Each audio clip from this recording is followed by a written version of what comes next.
Hello, boss. Hiya, Nora. Hi, Eddie. Afraid you were going to be late. Well, how you betting on this legal battle? Think they'll put the old lady away? I'll quote the odds as soon as I look over the layout and ditch that heater.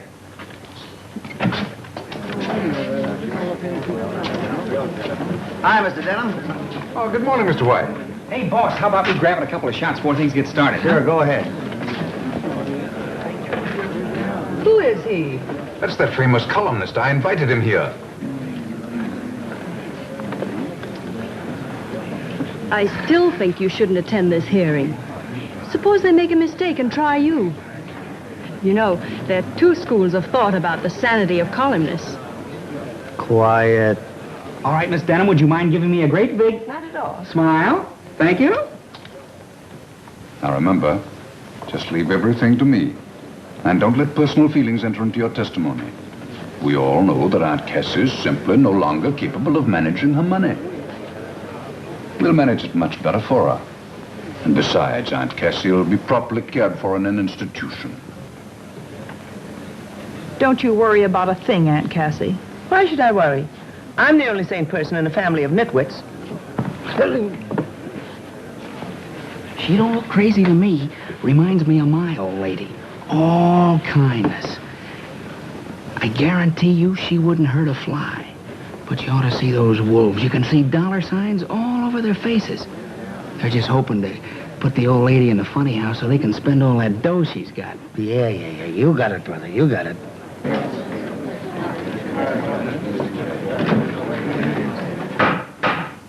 Hear ye. The Honorable the Supreme Court in and for the County of New York is now in session. Judge Moore presiding. We will proceed with the sanity hearing of Miss Cassandra Denham. This action is brought by Attorney Garson Denham. And in behalf of himself and other relatives of said Cassandra Denham, who allege that the defendant is incompetent and physically and mentally unfit to administer her real and personal property, and pray, therefore, that she be committed to a suitable institution provided by the state for those adjudged mentally incompetent. Mentally incompetent. You will proceed, Counselor Denham. Thank you, Your Honor.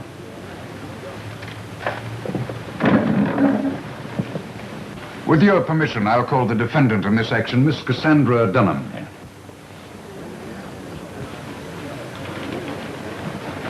Place your right hand in the Bible. Do you solemnly swear to tell the truth, the whole truth, nothing but the truth? Why not? The truth never hurt anybody.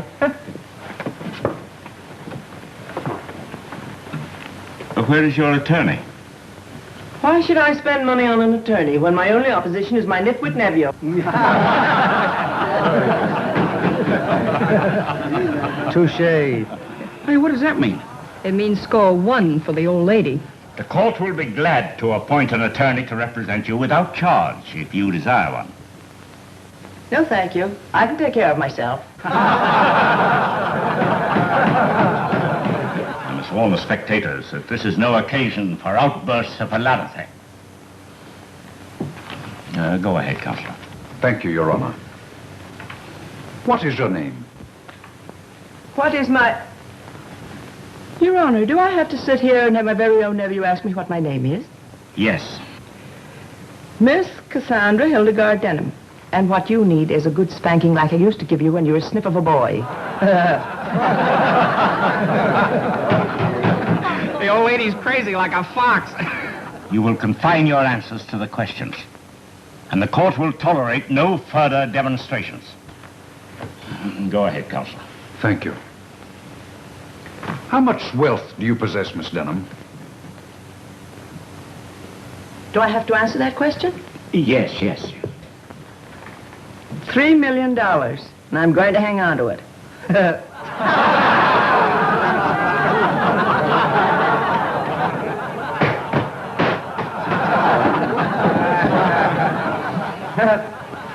Another one of those things, huh? Yeah, what? What you just said before. You know, a touche. Yeah, you said a double. Yeah. I warn you, Miss Denham, to confine your answers to the questions. The alienist cooperating with the court will disregard irrelevant flippancies on the part of the defendant. I trust this is understood. Where do you keep your money and securities, Miss Denham? Wouldn't you like to know? Now, this is my last warning.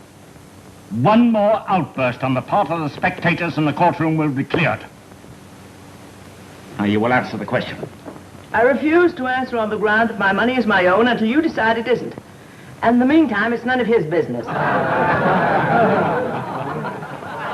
There's the smartest crazy woman I ever saw. Your objection is well put. You needn't answer. Thank you, Your Honor. Miss Denham, would you say that you were eccentric? I live my own life, if that's what you mean. Did you or did you not recently give $500 to a man you'd never met? A total stranger. Not exactly a stranger. He was a farmer who lived up the road a piece from me. He was about to lose his farm, and I gave him the money so he wouldn't lose it. Did you demand any security for this gift? Why should I? The man's honest. I thought he'd sleep better without a mortgage hanging over his head like Damocles' sword. But you did give this man $500 with no security whatsoever. Yes. Yes. Well, there you are, Your Honor. You see, it's perfectly obvious that my aunt is dissipating her assets. They're my assets. I'll give you 10 to 1 she never sees a padded cell. What do you think I am, a sucker? Yes. Proceed. Miss Denham, tell me, is it true that you use vinegar on your apple pie? Why, yes. Explain to the judge and the alienists, if you will, please, just why you doused vinegar on your apple pie. Gladly. That fat cook of mine makes them too sweet. She's done it for years. She wants to put weight on me.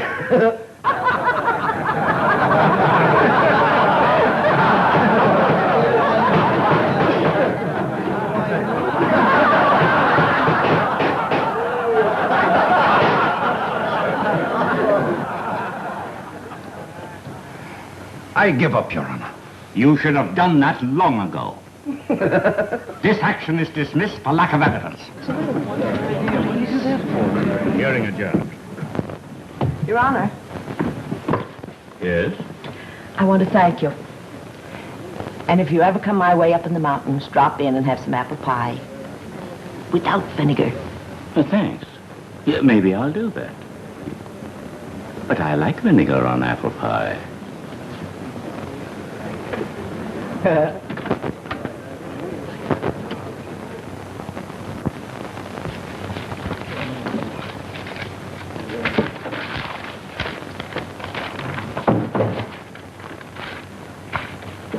If you'd stop throwing those things around and tell me what you're looking for, maybe I could help you find it. Well, Brian, one of these days I'm going to clear off this desk. You do, and you'll be out of business. What are you looking for? I'm trying to find that Hollywood item that Danny Dover sent about a week ago. For your information, it's down in the composing room, all set up in type. Oh, Brian, I don't know what I'd do without you. Neither do I. Now that you have that problem off your mind, do you think you'd like to see a caller? Who? Garson Denham. That lawyer who got his ears pinned back last week trying to put his ad in an asylum. What does he want? Maybe he wants to put you in one. He seems sort of anxious about something. All right, have him come in, but you stay in the room when I'm talking to him. I'm allergic to lawyers. Okay. Come in, Mr. Denham. Good morning, Mr. Denham. Good morning, Mr. White. May I speak to you alone, please? I am alone. Miss O'Brien is part of me. Which part? Quiet. Have a chair, Mr. Denham. Speak freely. Thank you. You look a bit worried. I am worried, Mr. White. This letter is definite proof that my Aunt Cassandra is mentally unbalanced. Mm-hmm. I don't get it. This is just a simple invitation for you to spend a week at her place in the mountains. Yes, but she sent the same invitation to all the Denhams. And you'll notice she insists that we all arrive Friday. Friday, promptly at midnight. Now, why should she want us all to arrive at Greylock promptly on the stroke of 12? Perhaps 12's her favorite number. I tell you, there's something sinister about this invitation. You'll notice she also says that any relative who fails to show up will be eliminated from her will. Yeah, I noticed that. A sort of a command performance, isn't it? Oh, it ought to be a cozy little group. With all you Denhams gathered around the festive board with the old lady you try to put in the booby hatch. I tell you, I have a feeling that something terrible is going to happen. Oh, come, Mr. Denham, you're taking it all too seriously. She probably just wants to bury the hatchet now that she's been declared sane. Sure, it's a great sport. Burying hatchets at midnight, especially in people. You may scoff, but I have a premonition of death. I believe she plans to kill us all.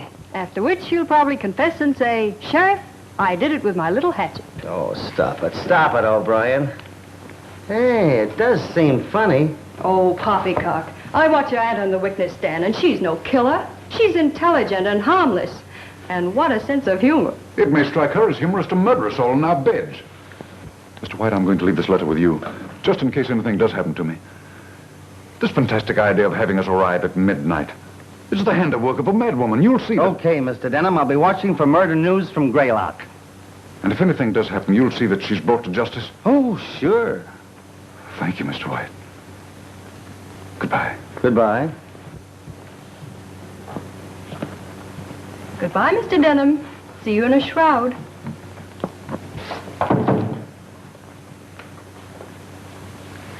Well? You know, this has all the elements of a swell murder mystery.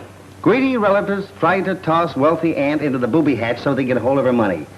Wealthy aunt outsmarts them and is declared sane. Then she invites them all to her place in the mountains to spend a week and tells them to get there exactly at midnight. Midnight. That midnight angle intrigues me. Forget it. How about your stuff for tomorrow night's broadcast? Midnight. Now, why should she insist on midnight? She probably saw the cat and the canary. Now, will you please go back to work? Okay, O'Brien, you slave driver. Here's the lead for the broadcast. See, I'd like to sit in on this little gathering. You know, it ought to be funny. I wonder if I drove up there in my car to Greylock. Oh, well.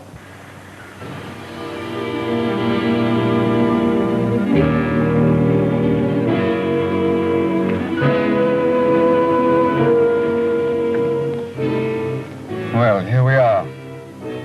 Aunt Cassie can't say we aren't prompt. It's still only 10 minutes to 12. I don't care what time it is. We shouldn't be visiting a crazy woman. No, stop it, will you? Stop it.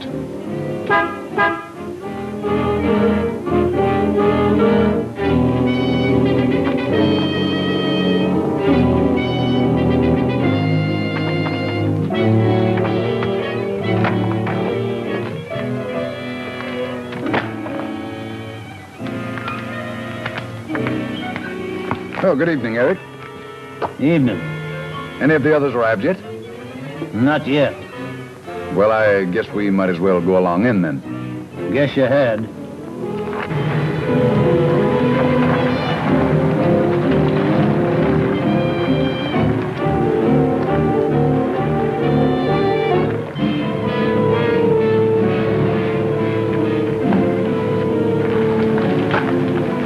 Morning, Eric. Ain't morning. If 'twas, you'd be too late. Too late for what? Too late to be murdered, no doubt. I tell you, Larry, I don't like this. After all, Aunt Cassie is your father's sister. And as your father's widow, I think I ought to tell you that... That father was a bit balmy. Yes, Mother, I've heard all that before. Well, you mark my words. Oh, please, Mother, do we have to go through that again? Better go on in if you want to be with Miss Cassie when the clock strikes midnight.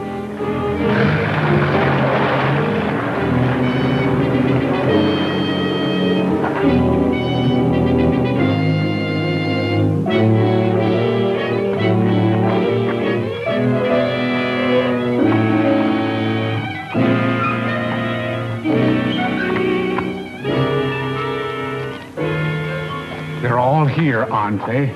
I watched them come from my garden. Yeah, they're all here. Fine. Fine.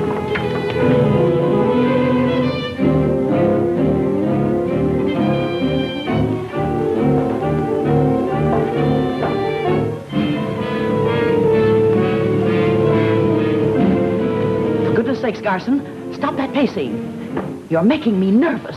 Nervous? How do you think I feel? You should feel nervous. You started this whole thing, getting us to sign that complaint against Aunt Cassie. That's right. Blame me for everything. Of course, you'd have been highly pleased if I'd succeeded. Naturally. But you didn't. And now we have to spend the week in this ratty old mansion. It isn't compulsory, you know. You can leave any time. Sure we can. And have Aunt Cassie cut us out of her will. You'd love that, wouldn't you? No thanks. We're staying. Well, I'm hungry. I think I'll see if there's anything good in the icebox. Tom Denham, don't you dare leave this room. How can you even think of food and we're all in danger? What danger? Why, Aunt Cassie wouldn't hurt a fly.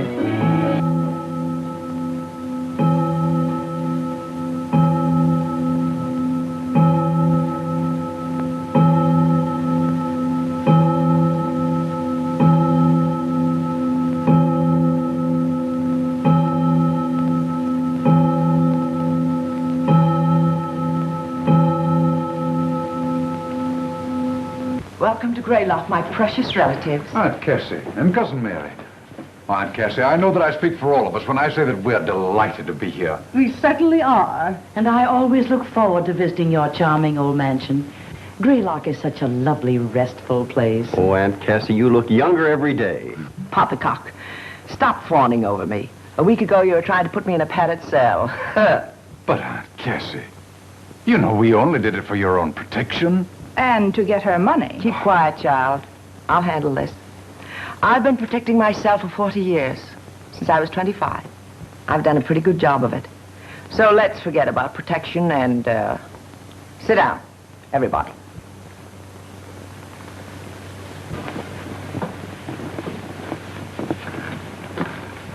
First, I want you to know I brought you here for a purpose. I want to study you all for a week. Just like a scientist studies rats and guinea pigs in his laboratory. After all, I'm 65. I can't live forever. Everyone must die someday. Oh, please, Aunt Cassie, don't talk about dying. Why, you're the picture of health. And, well, I want to say right now that I had nothing to do with the attempt to, well, send you away. It was all Cousin Garson's fault. He talked everybody into signing the petition. Silence. I don't care who started it. The fact remains that sooner or later I'll leave this vale of tears and laughter. And when I do, I leave $3 million. The bulk of it will go to the one I find most worthy. Which means, of course, I leave it to someone in this room. The worthiest of an unworthy lot. But I warn you, flattery will get you nowhere. So be yourselves. We'll retire now.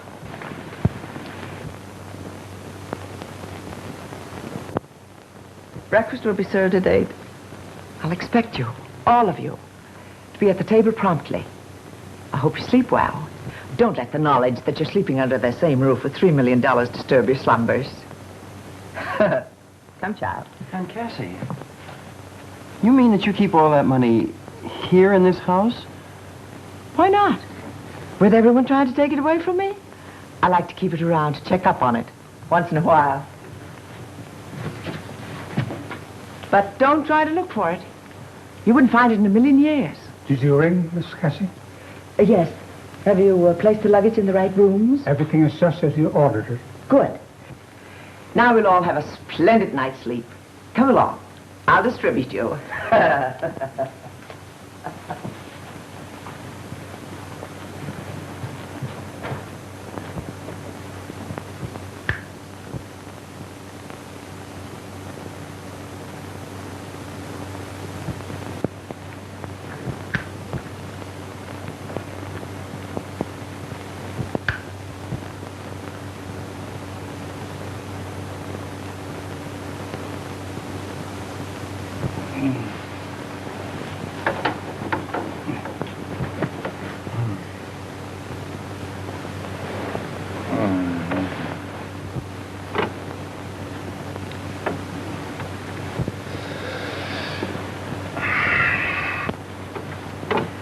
for goodness sake, quit threshing around like a hooked fish and go to sleep. Oh, I can't sleep. I've got too many things on my mind. Of course, you wouldn't understand that, not having any mind to speak of. Well, I like that. You dragged me away from home to spend a week in this dreary museum, and now you insult me. Where are you going? To get a book from the library. Have you any objections? No. Go ahead. Go and get killed wandering around in the middle of the night. You said yourself you had a premonition of death before we left home. Well, I've revised my estimate of the situation. Aunt Cassie may be a bit eccentric, but we're not in any danger. You go to sleep. I shan't be long.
Mr. Bob! Mr. Bob! Mr. Bob! Ain't no use of digging in pulling on covers. You got a telephone to answer. Wake up now. You certain is asleep in this man? Oh, give me those covers. Your big trouble wants you on the telephone. Ain't no use arguing with Miss Nora. Oh, Brian. Oh. Boy, at 10 o'clock in the morning? She knows better than that. Tell her I never talked to anybody in my sleep. She said you'd jump right out of bed if I tell you Lawyer Denham have met her with some killing. What? Yes, indeed. And Mr. Denham's a corpse. Well, why did you say so? I kept trying to, sir. Well, pack me a bag. Hurry up. Sir. Yes, sir. Hooray, a murder.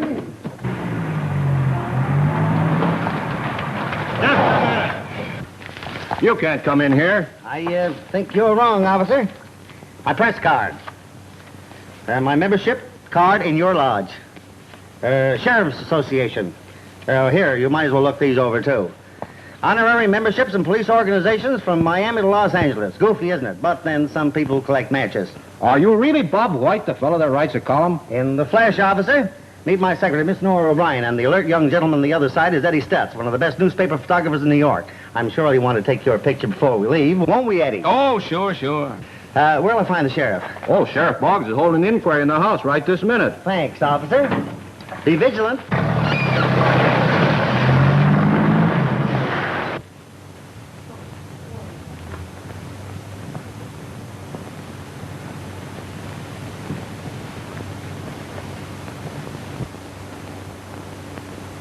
Somebody in this room killed Garson Denham with that knife, and I propose to find out who did it. Why don't you get on with it instead of walking up and down talking your head off?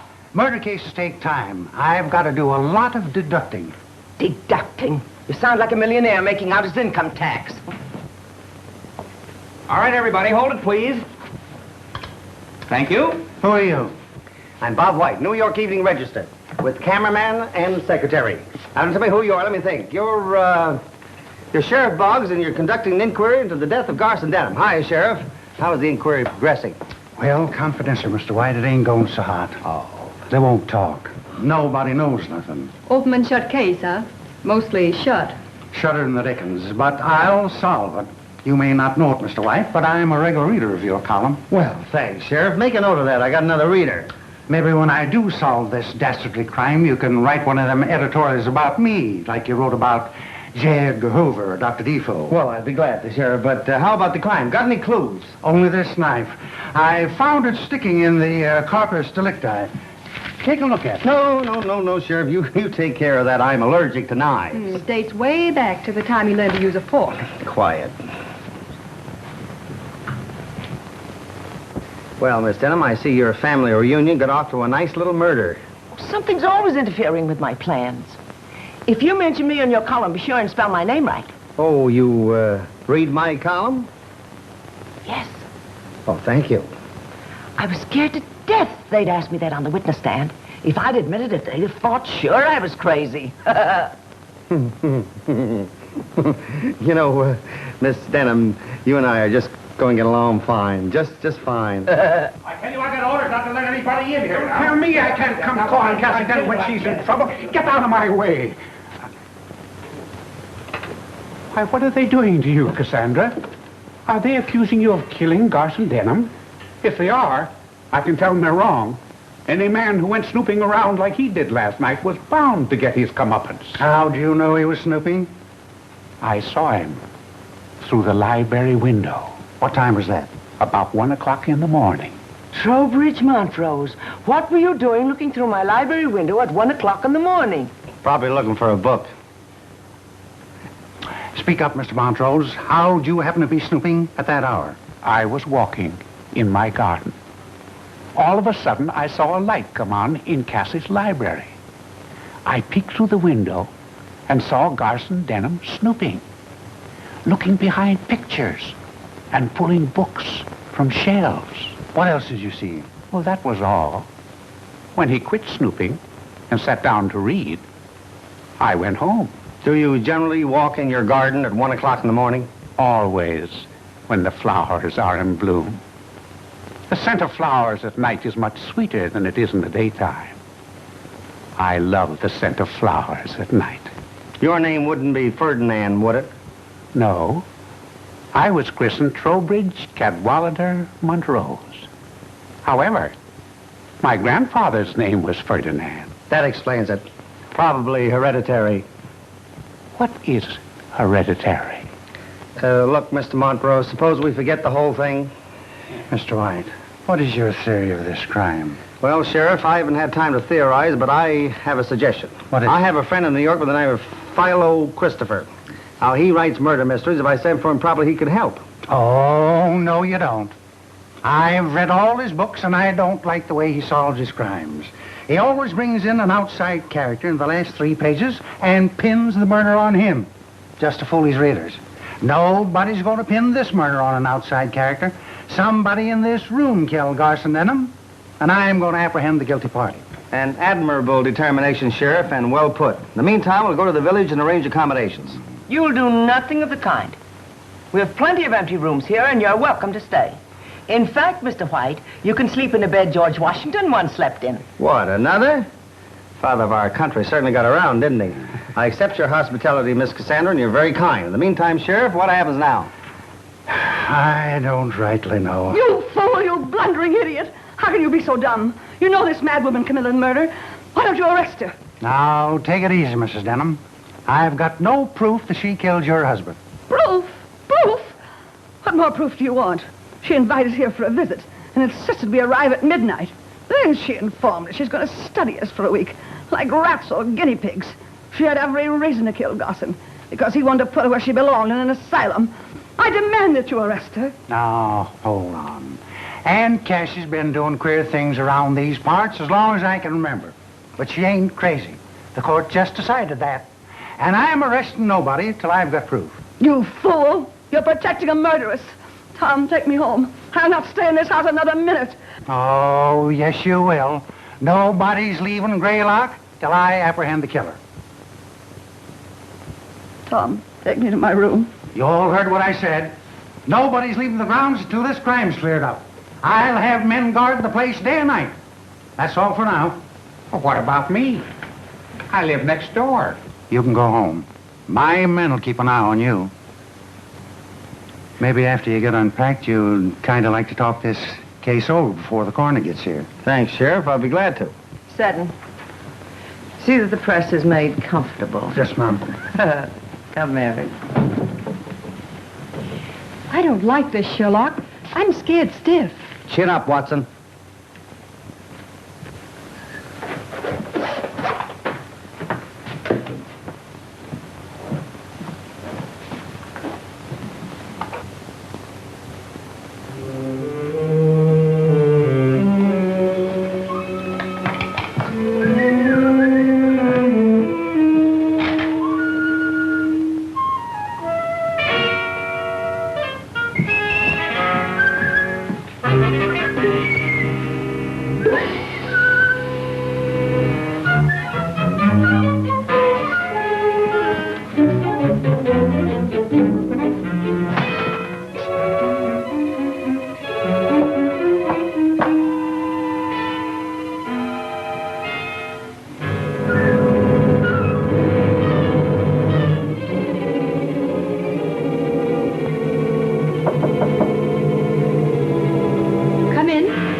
Hi, honey, all unpacked? Just about.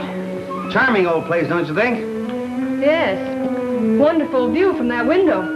Have a look. Yeah?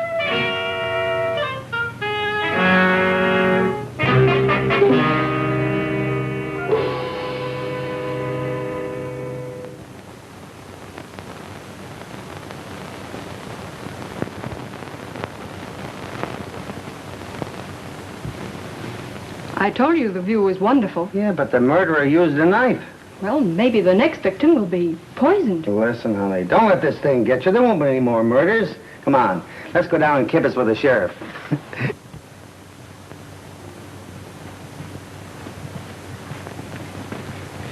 Hi, Sheriff. Any fingerprints?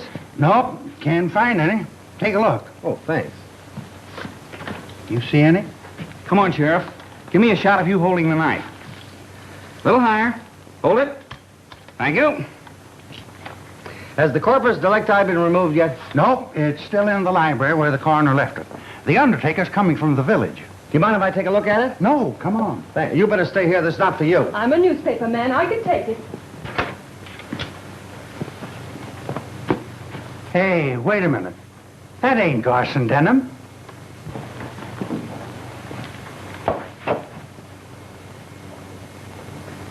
You're right, Sheriff. That's Larry Denham. But he sure is a corpus delictus. Oh, look.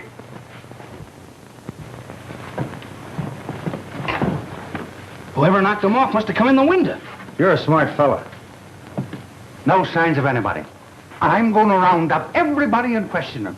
They can't do this to me, killing a man in broad daylight, and I'm right in the next room.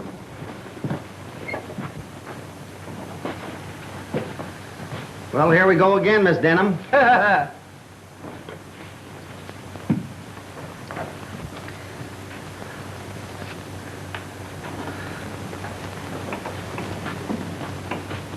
What happened? Have they found the murderer? Well, if he hasn't, my bathwater's getting cold for nothing. Be quiet.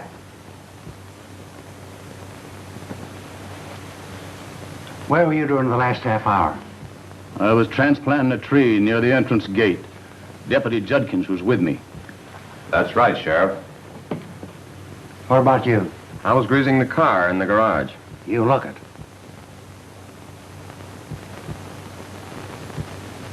What were you doing? I was making apple pies, and I'll never be done for dinner at this rate. You got an alibi? I was counting the laundry. The cook saw me.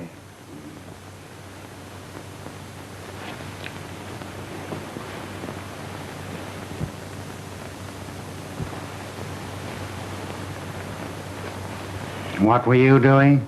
I was spraying roses in my garden. That's what he was doing, Sheriff. I saw him mix the spray. So did I. Poison. I always use poison in my rose spray. It's certain death to insects. Where are you, Miss Cassie? I was running my bath. What's the matter? I left the water running to ruin everything. Oh! Stay right here. One of you boys run upstairs and turn off Miss Cassie's bathwater. Sit down. Anybody with you while you were drawing this bath? Yes, I was. Oh. For a moment, I thought I had something.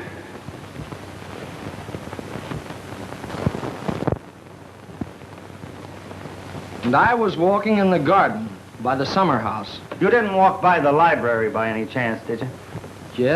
Yes, I did. Why? Oh, just idle curiosity. Anybody see you taking this walk? I was watching him all the time, Sheriff. He never got out of my sight. Well, Sheriff, that's that. It sure is. How about you, Mrs. Denham? I was lying down, trying to rest.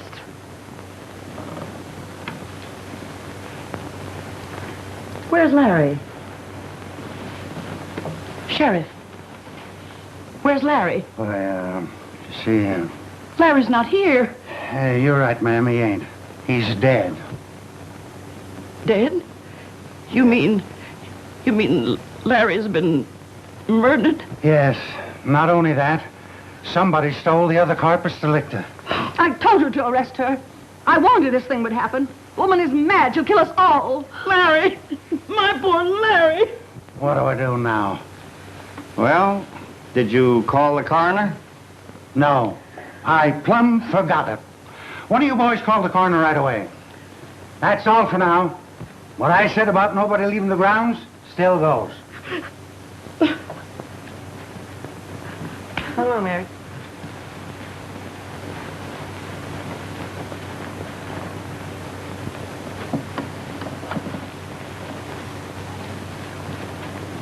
All right, boys, keep an eye outside. What do you folks make of this? They've all got alibis. I'm beginning to think maybe I did it. If you did, you're holding out on your paper. You haven't phoned in your story yet. That's right, I haven't. Proving you're a columnist, not a reporter. Now look, mister. Let's get out of this funny house and go back to New York. They'll be dancing in 52nd Street tonight while we're playing tag with a knife thrower. You've got a fair start with your column with readers from New York to Shanghai, China. Why take a chance? Relax, beautiful. Nobody's going to harm me. I'm the handsome young juvenile in this story. He never gets hurt.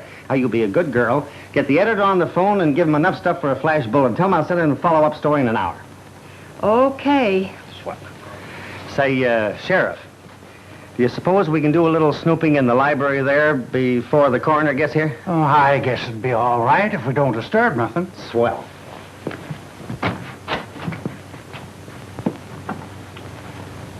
It's gone. There ain't no corpus delicta. Things are now beginning to conform to pattern. What are you talking about? There comes a time in every murder mystery when all of the corpus delicti are missing. It generally happens just past the middle of the picture.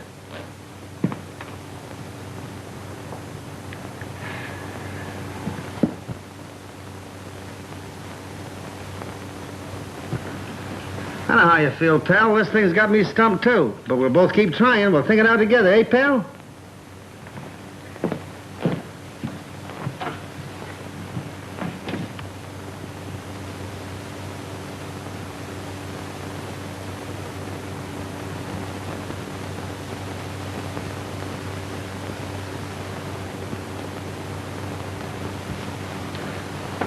Yes, sir.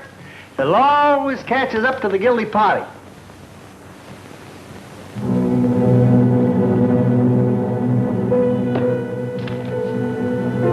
Greylock at once or you will die.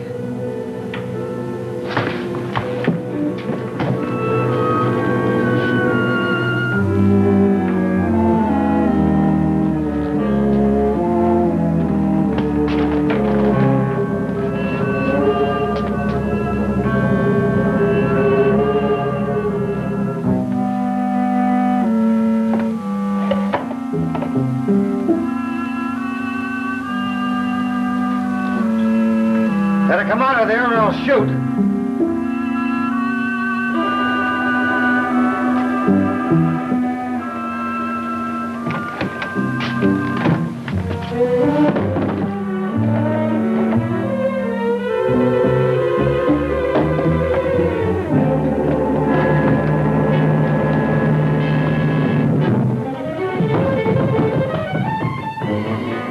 Sheriff! Mr. White, your shirt. Never mind my shirt. I just found the bodies. Where? Fell out of a closet in my room. Lead the way. Where are the bodies? I don't see anyone. Where they're gone. Are you sure you're not ill? You got a bottle you've been holding out on me. Why, I tell you, they were right there. I came out of that bathroom and the statue was gone. There was a note there saying, "You leave Greylock at once or you die." I rushed to the door and it was locked. I looked at the key and I saw it was turned. So I knew there was somebody inside this room. So I went to the window there and it was locked. So I grabbed my pistol out of that drawer. Then what? And I pointed right at the door and I said, "Come out of there and I'll shoot." But they didn't come out.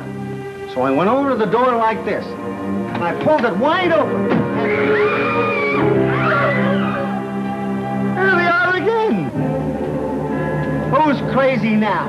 Huh? Give me time, I'll find out who stole that statue and wrote that note, too. I don't care anything about statues or notes. Somebody call the coroner and undertaker. I've got the 2 corpus delictuses, and by golly, nobody's going to take them away from me. Sheriff, don't you think you ought to let my relatives go home? If the whole family's killed off, there'll be nobody to inherit my money. Sorry, Miss Cassie. Nobody leaves till I find the killer. Don't say I didn't warn you. I'll bet you a pretty penny there'll be more killings before this thing is over. Now, Mary. 10 o'clock and time for the last-minute news and flashes. Fernbrough, New York. Sheriff William Boggs, in charge of the investigation of 2 murders which occurred during the past 24 hours at Greylock, the lovely mountain estate of Miss Cassandra Denham, issued a statement an hour ago predicting early apprehension of the killer.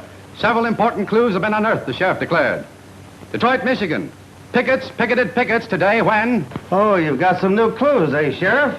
Well, not exactly, but after all, I've got the corpus delictuses. But nothing else? No, but I've got the place guarded. Not a soul can get past my men going or coming. Good evening, everybody. I was taking my usual walk in the garden. I thought I'd drop in and see if there's anything that I could do. Did any of my men stop you on the way in? Why, no. I saw no one. Your deputy's a regular watchdog, Sheriff.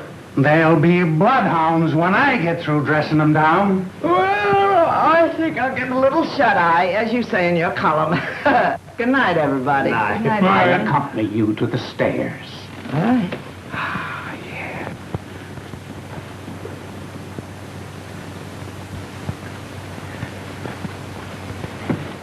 Cassie, is there anything you want to tell me? No. Remember, I'll always stand by you. Don't overdo it. Good night. Good night. That sweet little soul who just left gives me the jiving jitters.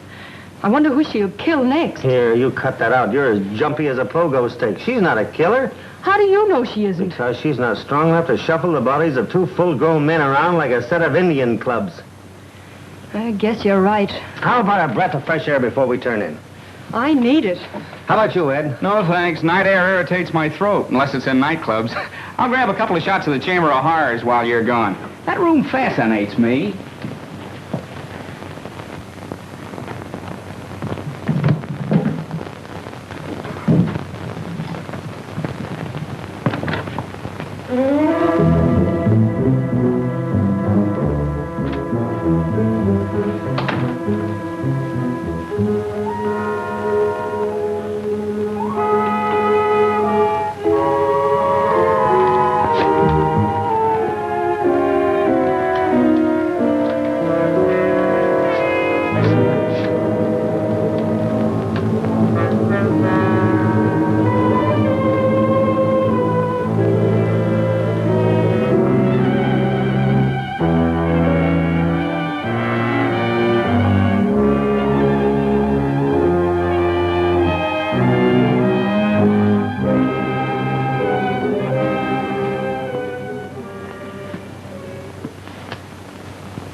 Oh, it's you. Did you get a good picture? I never miss. That's fine. If they look anything like me, I'll buy a dozen. Well, that is, if the price is right. Look, Miss Cassie, are you nuts?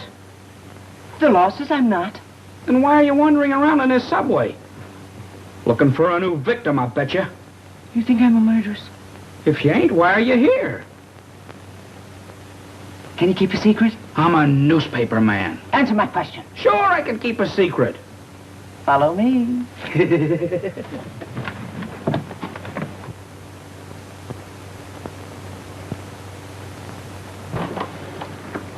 Come on, come on.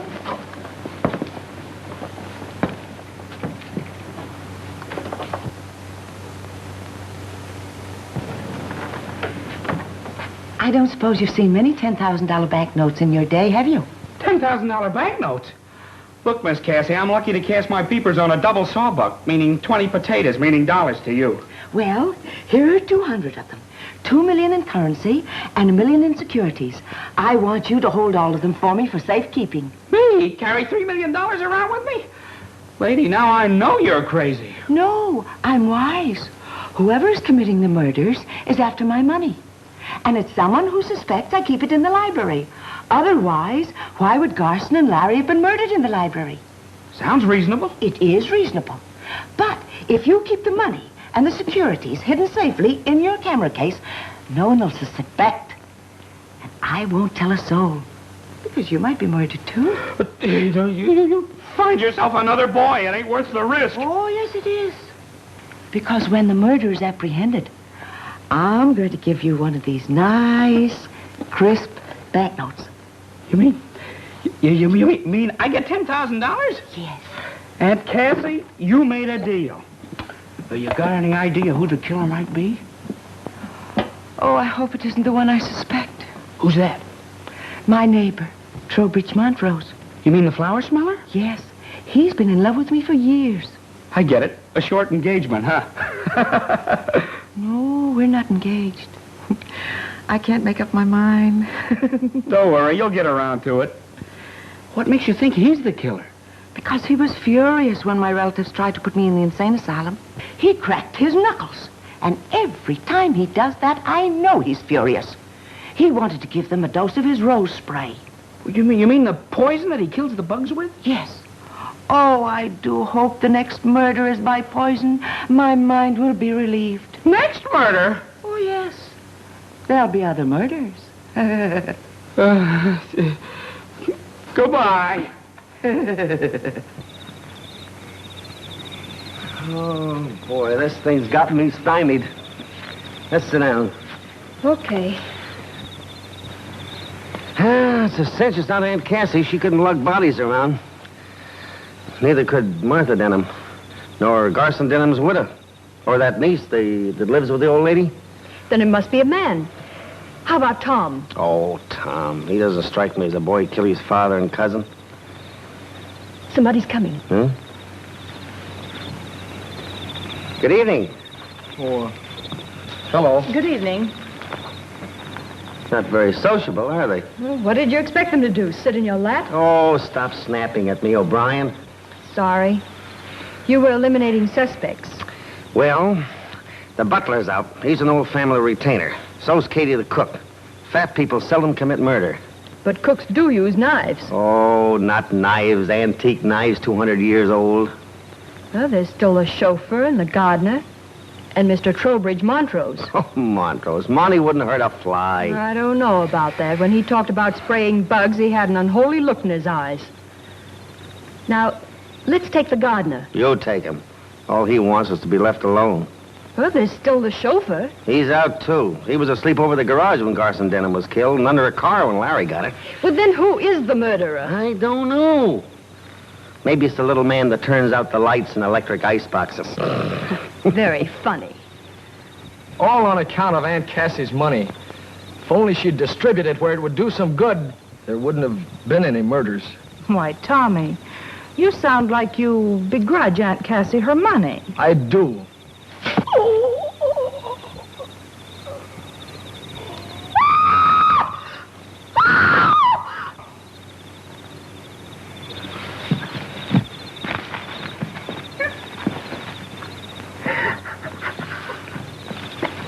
He's dead. Who did it? I don't know. We were sitting here talking when all of a sudden he groaned and then I heard someone run away.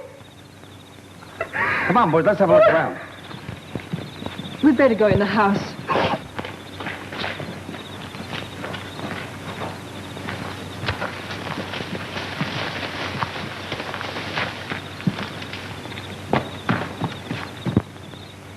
Hey, somebody over by that big tree.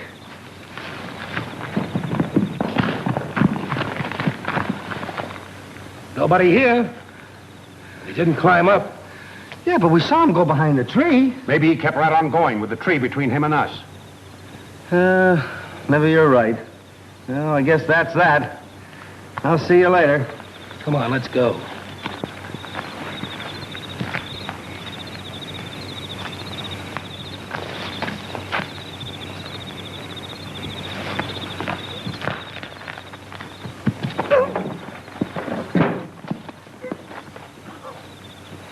Oh, it's you. Well, who'd you think it was? Hey, suppose you tell me what you're doing sneaking around this time of night. I'm not sneaking around this time of night. I'm taking that can of oil to Michael in the garage. Oh, yeah? Well, come on. Let's see what Michael knows about this. Come on. Anybody here? Yeah. You want something? You send this fellow for a can of oil? Sure I did. What about it? Well, for your information, there's been another murder. Someone just killed Tommy Denham. Young Tommy? That's why I tackled you in the garden.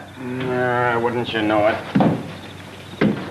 Well, I guess we might as well start for the house. The sheriff will want to question everybody again. You know, if these murders don't stop, I'm never going to get that car greased. Oh, that's going to be tough.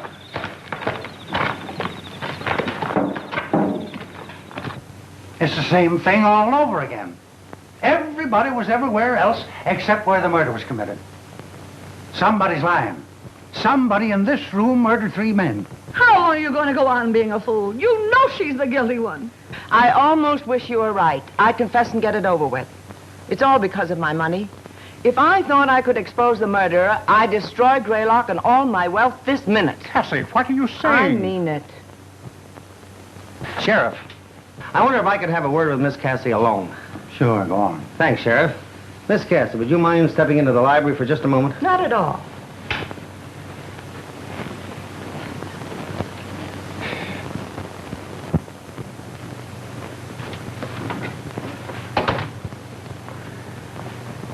Miss Cassie, you missed your calling. What are you talking about? You could have been the great American Bernhardt. Oh, that was a great act you put on out there. Come on, give. What's your angle? You're a young smart aleck, aren't you? Don't stall me. You've got something on your mind. What is it? Well, to tell you the truth, I've been toying with a surefire plan to trap the murderer. How? I've been living in this museum piece for 65 years. I'm sort of tired of it. Its sliding panels and hidden passages give me the horrors. Sliding panels, hidden passages. The place is honeycombed with them. The old shack was a headquarters for the colonial spies during the Revolutionary War and a station for an underground railroad during the Civil War. I tell you, Mr. White, every time you touch a wall in this place, it's liable to jump at you. Underground. Yeah. Then maybe the murderer is hiding in one of those secret passages now. He might be.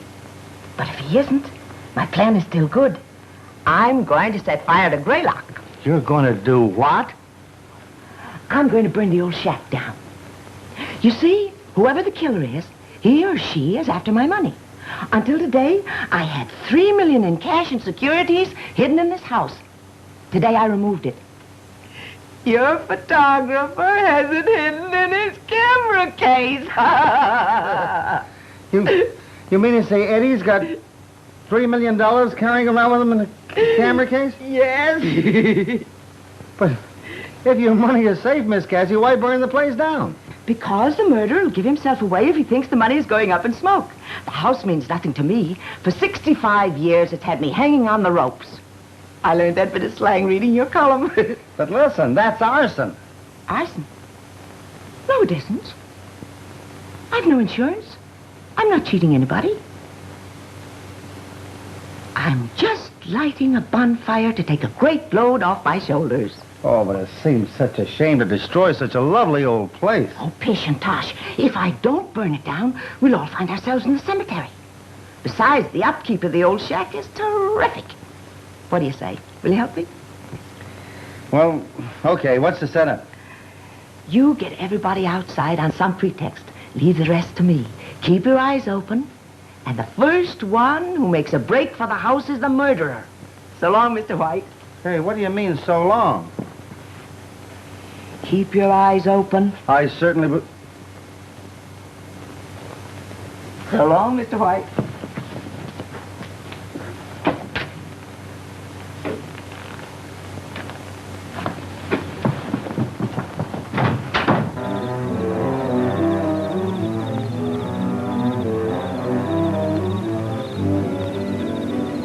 Why should we be herded out here at this hour of the night? Where's Aunt Cassie? Calm yourself and don't ask questions. Hey, look!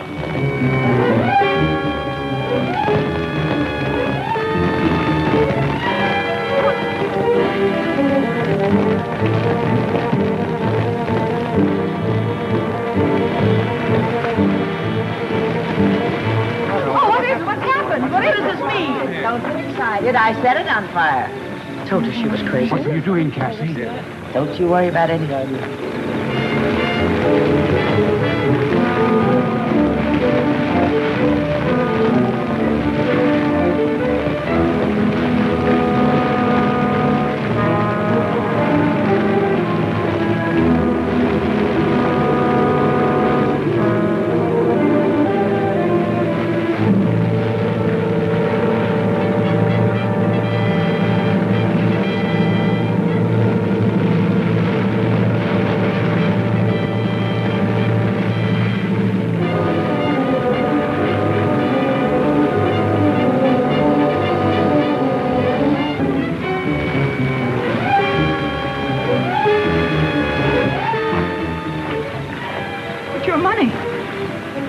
In there.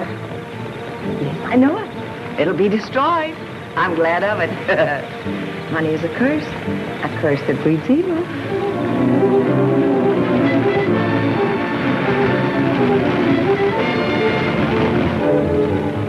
Your eyes open for the break. You can't destroy it. It's mine. Mine, I tell you. I lived with you, put up with your strictness, pretended to love you, knowing that one day it would be mine. Oh, I hated you. Yet I pretended to love you, knowing that someday you would die and your money would be mine. And then when the others stepped in, I killed. Yes, Michael and I murdered so that one day it would all be mine. I would be your only heir. Tie her loose. Don't shoot! My husband! Your husband? What are you talking about? We've been married over a year. Oh, Take her to the village. Come on.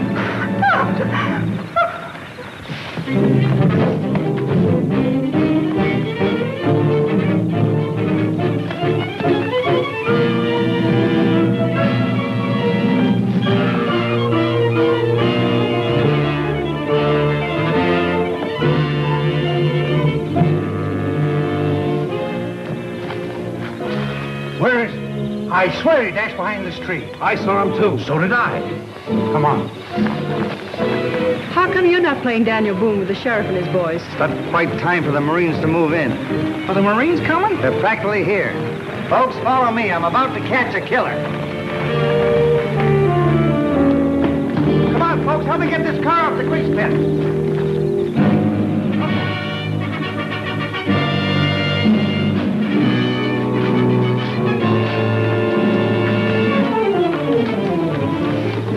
Stand back, folks. And I'll have to do a little shooting. What is this? Quiet. Here he comes now. Hey! Come on. Get out of there and keep your hands in the air. Hey! Where'd you find her? Popped out of a hole in the ground just like that. Thanks for tipping me off about those secret passages. I figure there must be one near that big tree in the garden after our friend here did that neat disappearing act early in the evening. Take away, Sheriff. March!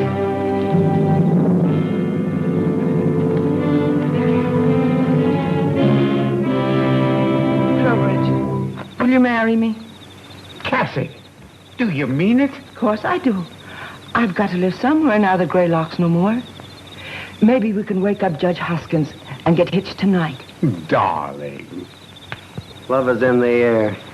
Come on. Here's your money, Miss Cassie. And if it's all the same to you, I'll have my 10 G's at this moment. Here you are. You've earned it. Oh, boy, oh, boy, oh. Hey. Hey! Hey, this is Confederate money. It ain't worth a penny. I guess I'll forget to tell you all.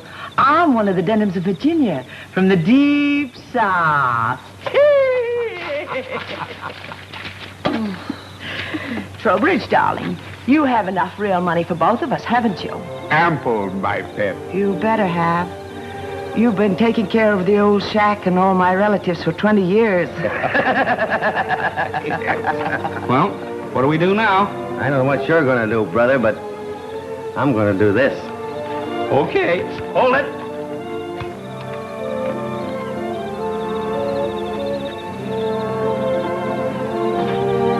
The Hayes office ain't gonna like that long kiss. Please like and subscribe for more classic films.